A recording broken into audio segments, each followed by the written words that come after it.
Summer body, summer ready, whatever way it's written up, it is a narrative. It's unnecessary pressure on women, and it's an industry. It's a money-making industry. Ladies, welcome back to the Nicola Graham Podcast. I've got a bit of a bee in my bonnet today. I'm going to try and keep off the soapbox. I've sat down to record this off the back of a conversation that I've had with a client, and if I'm completely honest, I was outside hanging the washing out, and it's the most random times, isn't it, that these creative ideas come to mind. So it's normally when you're in the shower or you're doing something where you're screen free and you're allowed to just be at one with your thoughts for a moment. And I'm hanging the washing out and I'm thinking, it's all so fake. It's this whole narrative and this whole pressure that women are feeling. Like, there's so many women right now, as I sit down to record this, we're in the middle of a heat wave in the UK. No doubt by the time this airs, that will have passed. I don't think it's intended to last much longer than the week, but anyway. But there are so many women right now who have been looking forward to summer all year. Like we look forward to the summer weather, and we romanticise, the summer walks and the nice clothes and, the salad weather and everything else. And then it arrives and we feel like we're falling behind. Like the minute that summer arrives, we feel like, we've not made headway on, like as if our body runs against a deadline. And I'll tell you where this has come from, this conversation. And I think it'll resonate with a lot of you. So hear me out. As I've said, I'll try and keep off the soapbox because nobody wants to hear me on a rant. But I'm hoping that this conversation, ladies, will offer you a different perspective, because so many of us, and I have definitely been caught in this cycle myself, we get caught up, we get swept into this whole hamster wheel of we're on it, we're off it, we must look a certain way by a certain date. The industry that I'm referring to is we need to be summer ready, okay? And yes, absolutely, we want to feel great come summertime, but it's not a dress size, it's not a number on the scale, that's a feeling. But then again, the industry gets us all prepped for summer, and then you know what, just go out and live your best life in summer. Like, this is what you've been working towards. Have the balance, have your cake and eat it, enjoy all of the fun stuff, because guess what, we're going to come back in September and we're going to offer you like a reset, and then you're going to wing it again for a couple of months, and then in November we're going to do this big countdown to Christmas, and it's just this constant, it's like a money making machine, and it's putting so much pressure on women that we're losing sight of what matters most, which is the taking care of ourselves. And this feeling of feeling at your best, as I've said, it's not a dress size, ladies, and it's not a number on the scales. I've been chatting with a client this morning, and just to give a bit of context here where I'm coming from. So she's been flying right all year. And the last week or two, she had quite a lot on. And so I've noticed she hasn't updated any of the stats. She hasn't put in her weight, or she hasn't updated her progress photographs or anything. And she was like, I feel like I've been off the boil a little bit. And I said, yeah, okay. I said, but this is what we've been working towards. Like, when we started working together, you so wanted to be in a position come summertime where you just felt more confident in yourself. But that's not a number. That's not a number on the scale. So keep inputting the data, because if the data's going in the opposite direction and we're not cool with that, then we need to know. We need to have the awareness. The last thing we want is you to put all of this effort in and then we just let go of the wheel when summer finally arrives.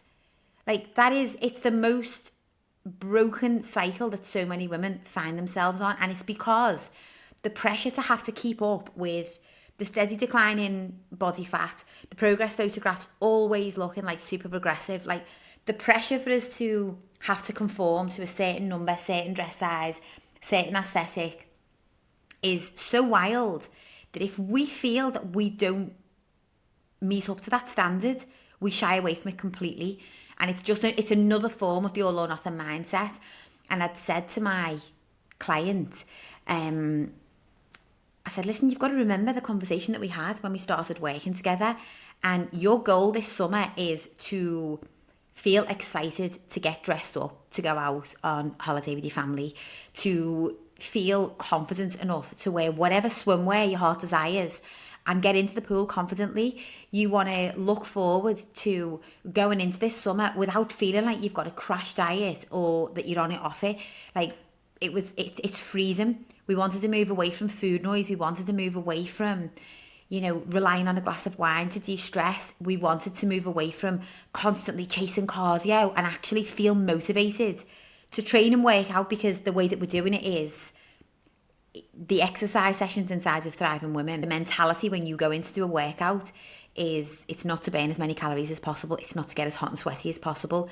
That is the part of the program where we are building, which feels weirdly uncomfortable for a lot of women to think about building, because that is like adding on. And if you think about it mentally, we're always in that state, aren't we, of thinking about taking away. We're always thinking about losing, dropping the weight, dropping the fat, burning as many calories as we can, like chipping away at ourselves. We very rarely feel comfortable at the thought of, oh, I'm going into this session to build on my strength, build on my physique, build on my stamina, my endurance, my mental resilience. But that's inside the Thriving Women. That is what that's the mentality in training sessions. And so I'd said to this client, like, remember, we spoke about all of this. That's what we're building towards. So continue to add in the numbers, because if there's fluctuations there, that's okay. Like, we can roll with that. We're building up your confidence in the background for you to be able to see those numbers and not to flinch, but instead to just use them as data to make the next set of decisions. So, and what I mean by that, ladies, is if we start to see those, let's just use the scale weight as our progress marker in this example. If you see that number start to go up and you're not comfortable with that, okay, we want to be able to enjoy, we want to be able to do the socialising, but we don't necessarily want to gain a load of weight in the process. Perfect, bingo. Well, there's the data to help us better make the next decisions. So with this client, we've increased general movement, we've increased steps, we've added a little bit of cardio to workouts. And again, it's just to create the balance so that we still get this flexibility around weekends and, just summer in general. But I'm sharing this because for this client specifically, it's really important that we get out the other side of summer and she understands how to navigate the different seasons of the year. Because the build up to summer, I would say it's almost easier to stay on course because the narrative and everything that we're surrounded by is almost spurring us on. But then summer arrives and we've got this whole opposite end of the spectrum where it's barbecues and beer gardens and holidays and ice creams. And it's like, oh, I actually want to just find the sweet spot here where I'm able to do it all. And I say that very loosely because I know that doing it all is obviously not necessarily achievable, but having it all in a way that feels good for you is what I would say. Maybe I should back up on that last little statement a little and explain myself. When I talk about having it all, ladies, I want you to get very clear on what having it all looks and feels like to you. This is why more and more of my clients are deciding to step away from alcohol. Heavily influenced by me, I'm sure, but it's not a non-negotiable inside of our community, believe it or not. It's really not. And I pass no judgment on anyone who wants to go out and drink until your heart's content. Like, it's more important for me as a coach, and this is more what I advocate, that you are taking action in alignment with who you want to be, who you want to identify as, where you want to go to and what your end goal is. And for a lot of women, I've noticed more so recently, like this version of having it all is, okay, so I want to be able to go out and enjoy myself, and I also want to be in great shape, and I want to be able to get up and go to the gym, get the steps, keep my nutrition under control, all of the things. Okay, perfect. So for those two things to coexist, we need to take out the curveball that normally puts you off course for the fitness, the diet, the lifestyle side of things. That's the alcohol. So we enjoy the socialising, but if it comes with too much alcohol, it throws everything else out of sync. So if we want to have it all, in inverted commas, well, we're going to have to remove something else of the equation. We're going to have to do things differently. So it's about creating a lifestyle that aligns. It's not about like finding the right or the wrong way of doing things. It's about feeling aligned. Like all of your decisions and your choices that you are making they naturally just feel aligned with who you are, who you are becoming, the direction that you want to go in.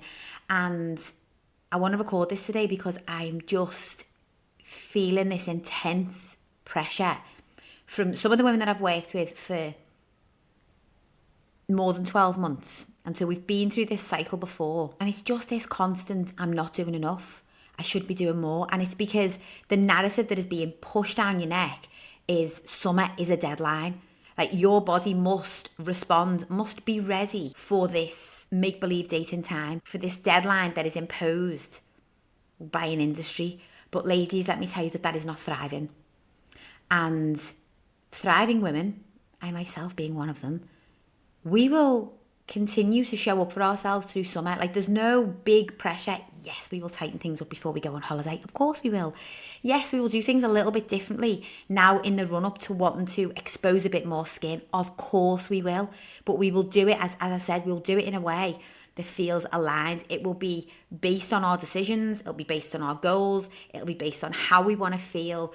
It will not be based on the pressure of a set deadline or an Instagram photograph that you're sweating about putting up, because when you're on holiday, you so want to be able to post the photographs this year, but you know that when you get on holiday, you're probably still not going to like them.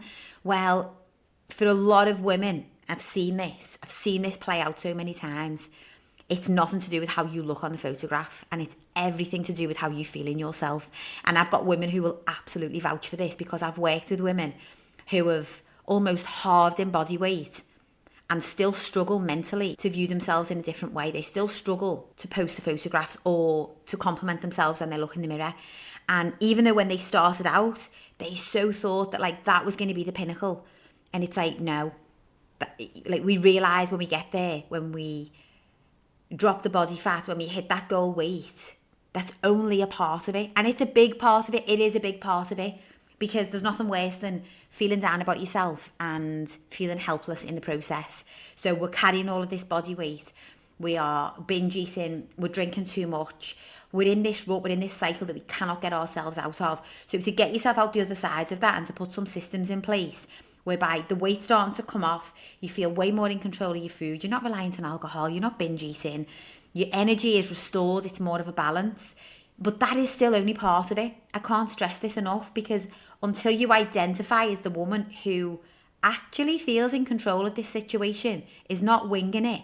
And this is a lot to say about, well, you'll know if you follow me on social media, like, I'm not the biggest advocate for quick fix plans, shall we say. Listen, I'm down for putting a bit of a sprint in place. The next 6 to 8 weeks, let's achieve this. Absolutely. But when we put these very rigid plans in place, ladies, very few of you will learn anything in that process. All that you actually learn in that process is how to become reliant on yet another plan. And is that not the one thing that we need to break away from? Because I'll tell you what else. I was listening to a guy speak on, was it a podcast recently? Anyway, and it was on in the background and I wasn't really paying attention, but this one line stood out.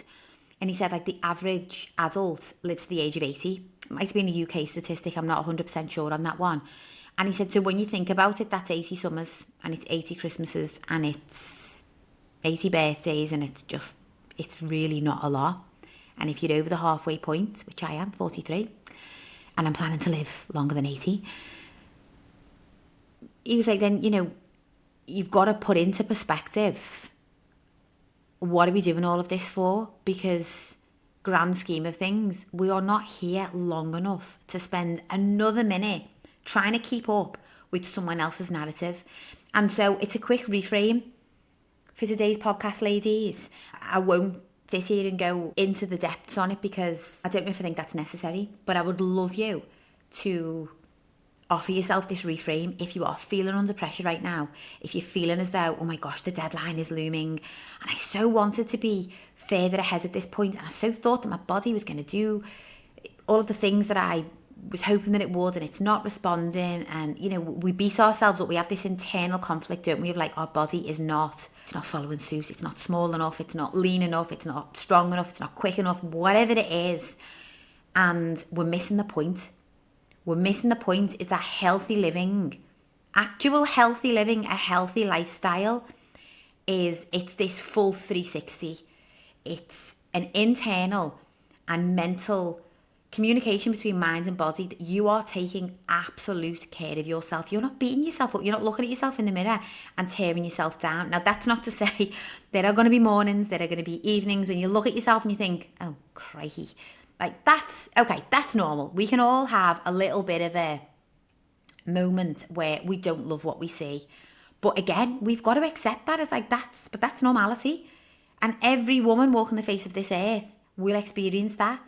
Even if she's a Victoria's Secret model, of course, because we're the only ones that catch ourselves on those awkward angles. We're the only ones that catch ourselves doing that crazy squint on the photographs with the kids when you're like, crikey, I look old. Is that what my eyes really look like? This is normally what I'm saying to myself when I look at photographs. And I'm like, you know, my friends will always be like, oh, Nick, your skin, you're this, you're that. And I'm like, oh, babe, you have not seen some of the photographs I've taken recently.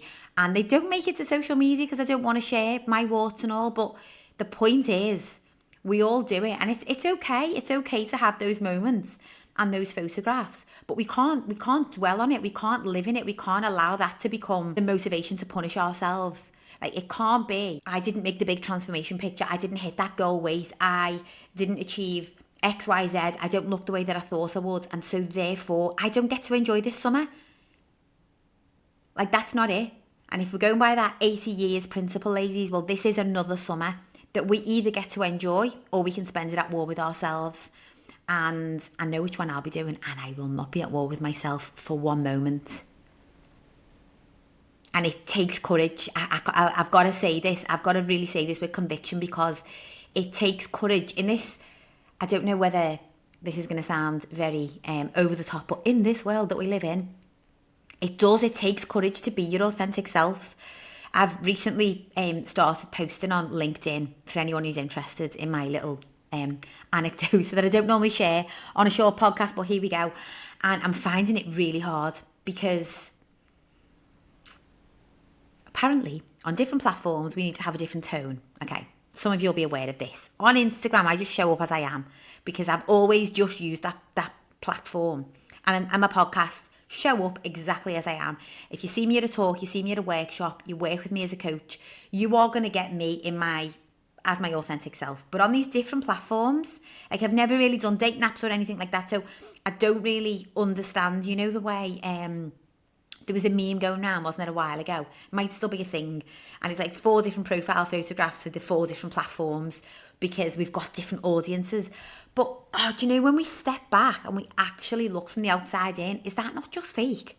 Is that not just dressing ourselves up in a way that's going to be appealing to others? And I really want to offer this reframe that I want you to stop worrying about appealing to others and stop worrying about what others are going to think. And so, yeah, the whole LinkedIn thing, I'm struggling a little bit because I get it. I get that the audience is different and it's more long form, and you write your posts more like a blog post, okay? But I just refuse. I refuse to hold a tone that's not my own. And I don't care if it's not corporate enough or if it's not smart enough or whatever the necessary way that it should be. And so I find it really hard because I go on there and I see posts and I see blogs. Maybe is that really old school to say that? Blogs, and I'm just like, I know this person, and I get it. I get why maybe that's been articulated in that way because it's for a different audience, but also that does not sound sincere because I know that person and I know their tone and I know how they would speak if you were in a room with them. And so, yeah, I'm a little bit kind of conflicted because I get it and it's smart business sense and it's all of the other things, but also it's just this constant pressure on us ladies, isn't it? It's this constant pressure to, in front of this audience, I've got to show up in this way, and in front of this audience this way. And sometimes, and I think this is what drives a lot of emotional eating for a lot of women, we actually just want to be in our own company because then we can be our authentic selves. But at that point where we finally get to rest and we finally get to be who we are and be comfortable in our own skin, it drives these behaviours because it's been so hard and it's been so challenging to show up for the entire rest of the day, the week, the month, whatever it might be, in this different light. And so it does take courage. It takes courage to be that authentic version of yourself and to do the work and to show up consistently and prioritise the healthy living, but from a perspective of I want to feel fantastic and I want to be able to cheer for myself on the days when maybe I don't feel like I look my best, or maybe I'm not my strongest in the gym, or maybe I am in the middle of my menstrual cycle. And I don't know if any of you remember a previous podcast when I was like, my whole face changes. I look like I've been smacked in the face with a wet fish when I'm on my period. Like the tiredness just shows. And so to then wear that and still be able to show up, and like it takes a level of courage, ladies. So I will ask you this: are you willing to be courageous enough to go into this summer as your authentic self, to step outside of the bubble, to stop competing with this narrative, to stop the hamster wheel that you're on? Because you're not falling behind, you're not failing. I spoke about this on last week's episode. You are not too late to the party. This is your lane. You are in your own unique lane. So let's enjoy it. And if you are inside of Thriving Women, then you will know. We intend to thrive throughout summer.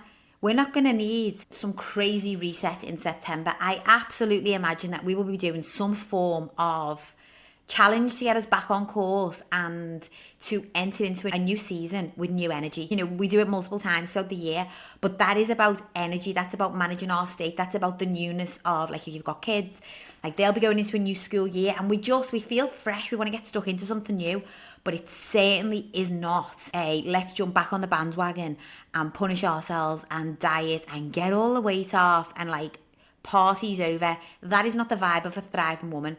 The vibe is like, how can I keep things fresh? How can I keep this ball rolling? Because summer was fantastic. I felt great. I managed it confidently. I allowed myself flexibility. And now I'm ready to set the next set of goals. Like, that's how we do it inside of Thriving Women. And I would offer you all and I would encourage you all to just allow yourself to think differently. Stop judging yourself on every imperfection. The imperfections are what make us unique. And you've got to think about the women who you admire most and the women whose energy you love to be around. I guarantee she's not going to be the thinnest. She's not going to be the latest transformation photograph. She will be the woman who is courageously, unapologetically, authentically herself. She seems in control because she probably is. And she's an exception to the norm. But we've all got the opportunity to show up in that way, ladies. And so absolutely, if you want to put your foot on the gas and you want to make June a month of transformation and progress and momentum, and you want to get yourself established with some really good habits and behaviours, you want awareness bring into like where you're tripping yourself up. This is a big one. Is like, we talk about new habits and behaviours, but one of the most powerful things that you can do is have awareness around the habits and behaviours that are actually keeping you stuck. Like, that can be more empowering than taking on these new habits and behaviours. Again, it's the same with the diets and the quick fixes. Like, I will always talk to the women inside of my community. We don't just need something else to plug in. We need to understand what we're currently doing that is keeping us stuck, going backwards, or it's just no longer serving us. Like, sometimes we've been in habits and behaviours for as long as we can remember, and back in the day, they worked just fine. But it's time for a new strategy and it's time to do something differently. That can be just as empowering. Like, you can establish all of that and bring awareness around all of that in the next month. Of course you can. And is it going to take you into the summer at your goal weight? Maybe not. Maybe not. Like, you know, the summer in inverted commas is, you know, it's 6-7 weeks away. But does it mean that you can go into the summer feeling fantastic? Will you experience summer from a whole different light? Absolutely. Absolutely. If you start now as you mean to go on, then this could be the first summer that you go into where you are not at war with yourself. You're not battling every time you open the wardrobe, every time the sun comes out, every time you've got to get a bit of skin out.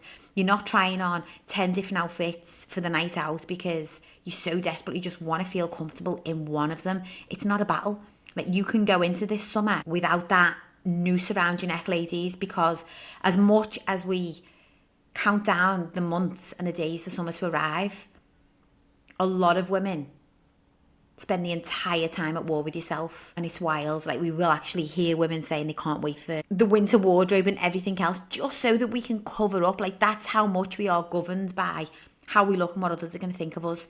And so if this podcast is speaking to you, if you're listening to it and you're thinking, yeah, that's all of me, but at the same time, I also do want to be that version of me that just feels confident and leaner and fits the summer wardrobe that is still not fitting, then come and join us inside of Thriving Women. Don't wait. Don't negotiate with yourself. Don't forget that narrative, that inner dialogue. Sometimes we can know that it's not serving us, but it's so familiar that we can't shake it. So we talk ourselves out of taking action because that voice, the voice inside that's actually talking us out of taking action, it's a familiar voice. Like, we've become trusting of the negative self-talk. Like, we believe the negative things that we say to ourselves, and we try to turn it around and talk to ourselves in a more empowering, positive, impactful way, but we don't believe it. We don't believe that voice. Like, we don't trust her yet. So you've got to build that self-trust, ladies, and it's not going to come in the form of another crash diet, another crazy deadline, or any other marketing that you see thrown at you on social media in the next couple of weeks. And so 2 things. The first invitation is to take this podcast and save it and listen to it again and listen to it again. And every time that you feel that you just need reminding of what matters most and the direction that you want to go in, and the pressure is just an illusion, I want you to listen to this. I would love you to share it and forward it to another woman who you know needs to hear this message. And lastly, and I feel as though I'm on the tip of the soapbox. I started the podcast and I was like, I'm not going to get on a soapbox. But lastly, I would invite you, if you are teetering on the edge of, oh, I know something needs to change, but I'm just not convinced that I'm going to be able to care for myself in the way that you're making it sound, Nick. Like, you're making it sound as if it's doable, but I can't see how that's doable for me. Well, of course you can't, because if you've never taken that path before, then you've got no bank of evidence that this is going to work. But we have to build that. So you have to be willing to jump. You have to be willing to take the step. You have to be willing to be a part of it before you can build that evidence that, oh, I can do this. And I can love myself unconditionally, and I can look forward to my workouts, and I can have more discipline, more control, make better decisions when it comes to food, alcohol, and everything else without feeling restricted. Like, it's all doable, but it's got to be a decision that you make. Ladies, if you've listened up until this point, thank you so much for listening. If you are not already a subscriber of the podcast, it massively helps us if you would subscribe, and obviously like the show. Feel free to leave me any feedback, any comments, and I will look forward, as always, to catching you on the next episode of the Nicola Graham Podcast.